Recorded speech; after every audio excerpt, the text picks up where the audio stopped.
This is group 4, and we're doing a recording of our presentations material. My name is Scott, and I'm going to be sharing first with my lesson plan ideas.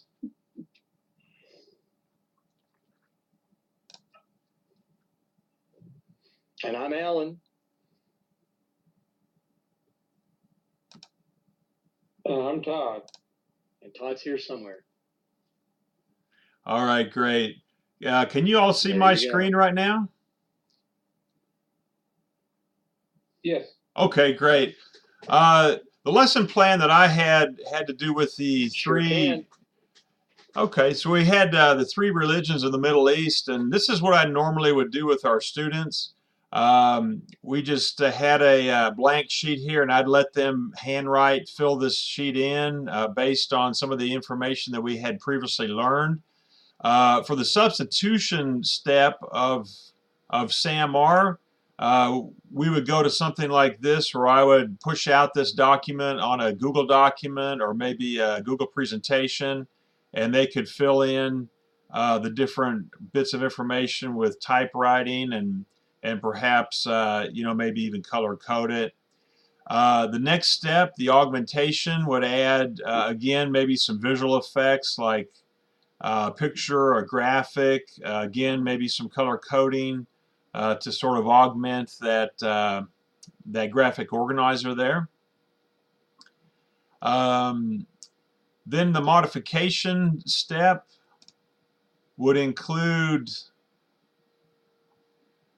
if I could get this running here, I'll go ahead and view my presentation.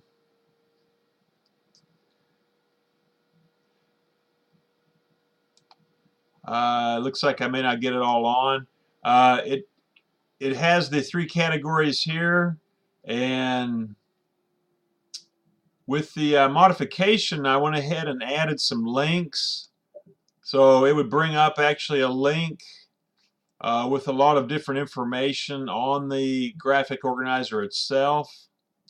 So here's just some different quotes from Judaism that they could look at.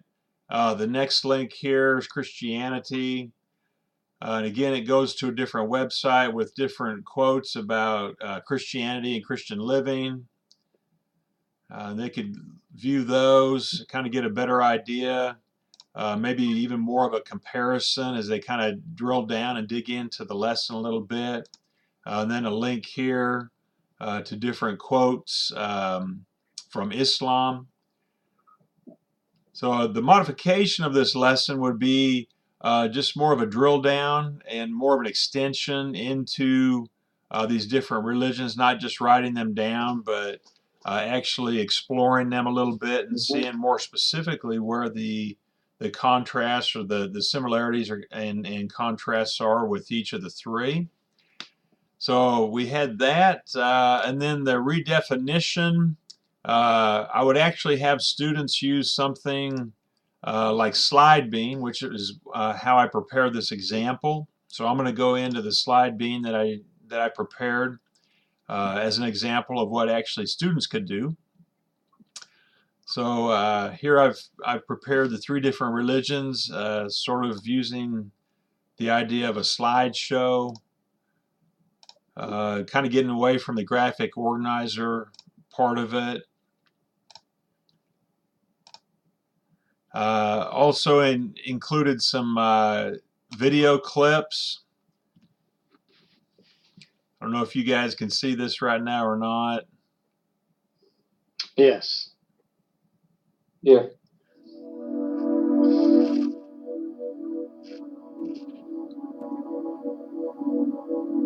Shema Yisrael Adonai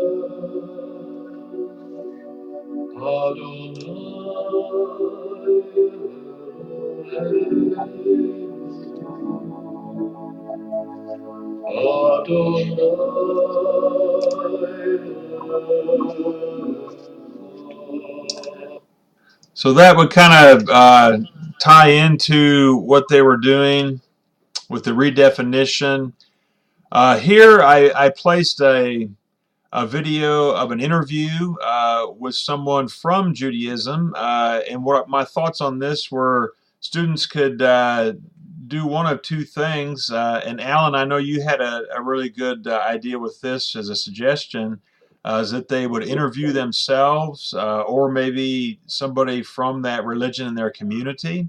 Or definitely maybe themselves, one student playing or doing a role play of someone who was knowledgeable and knew about the religion, and the other person was interviewing them, and so that way they kind of got a little bit of experience with the interview, plus with actually sharing what they knew as an interviewee for the camera, and then maybe posting their video online. So I'm not going to play those, but had basically the same format for each of their monotheistic religions in the okay world, Judaism is the oldest. It is the mother of Christianity and of Islam as well. All of the basic ideas and moral. So they could add that into their slide bean. And then it goes through with the different general beliefs and practices of each one, quote from each one, some pictures, of course, some of the major holidays, and again another interview. And then I just kind of go through again with the same with okay. General beliefs and practices of Islam, kind of go through those as well. So what I was after was just taking it to sort of a different level from, not really just filling out a graphic organizer, but sort of an interactive thing, a participatory type of thing. So that's kind of what I had in mind with that. And I'm going to go ahead and stop my screen share. We're going to go to Alan now. Well, on yours, I think it would be great if they could post comments about the positive comments about, let's say, the interview for of maybe the rabbi or something like that.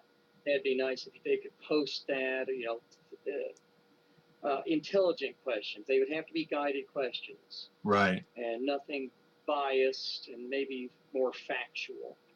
But I think that'd be a nice way to interact with it. Right. Yeah, I really like that slide bean. The slide bean? That's one of my favorites. I'd never seen that before, that app. So that sort of intrigued me. I'm gonna have to look into that one a lot more now. Yeah, it's a free sign up.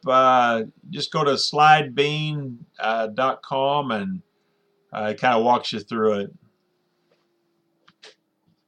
Okay. Cool. All right.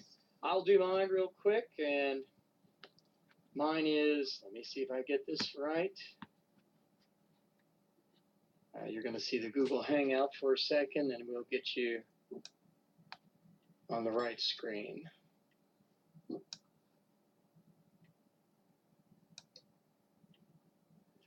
All right. So basically, let me get on my Google Drive. What I would do is I would have the students do this. They would do a family tree, and they would have some sentences with their in French describing their families. And what I was thinking about doing is taking that and have them record their voices and pull it up from, this is the substitution phase. What I was going to do is pull it up to the augmentation phase by having them add voices. And for instance, this is a voice thread, and this is my family. So I was going to have them record their voices and describe each picture. And I'm not going to, make you listen to all that in French. And then also they could create a flip snack. Flip snack is a book, and basically you could take pictures and they could describe their family in the target language. And they could make a screencast of it, or they could use the voice thread. So they could use the voice thread or make a screencast of their flip snack. That might be a way to deal with it. as far as getting some voices on there. Then to take it to redefinition, I thought about posting it on my Weebly, maybe as a blog or as a forum, post each family tree on there, and then the students would be able to go to another little page and make a comment about it, a positive comment about the family. So, don't know what you all think about that, but that's good, Alan. I like the lots of interaction and definitely the comments. All the visual stuff. It's really good. Okay. Now I'm going to try to. I like that flip snack. Thought that was kind of neat. Instead of like a poster board project, kind of digitize that instead of your regular poster board and marker and all that. Right. I think that'd be a nice way to put it online, and they could actually communicate. We are just yesterday we started being pen pals with some French school in France, and so we are going to communicate with them. And I would like to post our family descriptions so they could see ours, and maybe we could see theirs. That's good. So, say, Todd, I think you better jump in because our 15-minute time limit, we're at about 11 and a half minutes. So. Okay.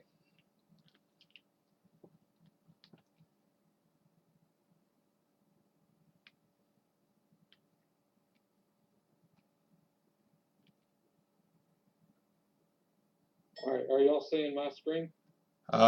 We see something. Well, this is. Okay, how about now? Yes. There we go. Great. Okay, you see my slide here, finding the truth value? Yes. Okay. All right. Well, my idea is just to go back to the SAMR for a moment here.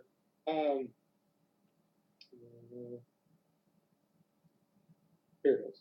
Okay. I like the relationship between Bloom's and the SAMR model. I thought SAMR was, when I first saw its steps and what it was trying to do, going from enhancement to transformation, it really reminded me of Bloom's, and that's something I'm really passionate about, making sure my kids in geometry are reaching these upper 3 tiers or upper 4 at the minimum, and not just these basic levels. So I like that model as it related to Bloom's. But what I thought of doing in my units, we always do something with vocabulary.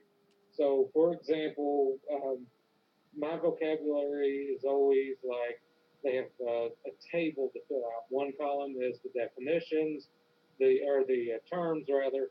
The middle column is definitions. The right-hand column, the farthest right-hand column, is for examples or pictures. And the first thing I thought of was I would give my lessons off of PowerPoints. So instead of them filling out their vocabulary on day 1 of the unit, we go to the computer lab and they make a slideshow presentation of all of their vocabulary terms. And each student would do this for their own set of vocabulary, and they would give me a definition, they give some sort of pictorial representation, and they give some examples like this.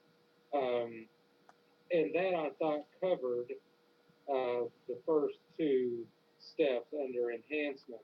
As for modifying it and redefining it, some ideas I had there. One of my favorite tools for tech is EduCreations.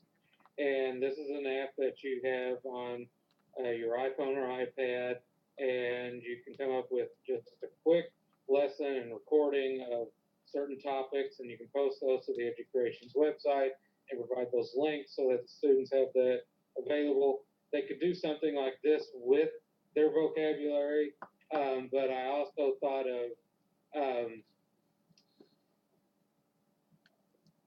doing a screencast of their PowerPoint presentation, or there is something called Zaption